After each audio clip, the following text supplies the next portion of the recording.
තමන් සතු ඔක්කොම දෙයි.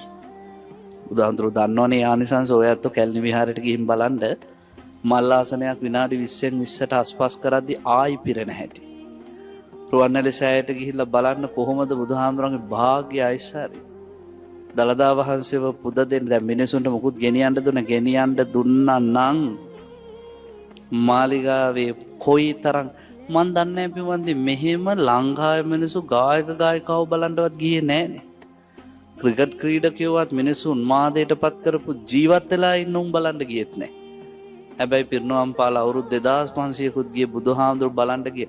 දැක්කද සෙරප්පු කන්දරාව තියලා ආපු? සෙරප්පුත් එපා. බෑගුත් එපා. පර්සුත් එපා. බුදුහාමුදුරු දැක්කනේ ඇති. මේ තරම් පින්කඳක් ලෝකයයි පහළ වෙන්නේ නෑ. ඒ බුදුහාමුදුරු කෙරෙහි යම් කෙනෙක් අපහදිනවා නම් පින්වන්දි කරු මේතනින් එහාට කියන්න දෙයක් නෑ. පහදිනවා නම් පහදින්න බුදුහාමුදුරන්ටම. උදේ ඇඳෙන් බිමට බහිද්දී නමෝ බුද්ධාය බුදුහාමුදුරන්ට නමස්කාරම වේවා කියලා පටන් ගන්න. පැන්කෝපේ තියලා පහන පත්තු කළ ජීවිතේ කිරි උතුරනවා වගේ ලැබෙයි. රාත්‍රියට නිින්දට යද්දී බුදුහාමුදුරන්ට නමස්කාර වේවා. එහෙම යන්න නේද?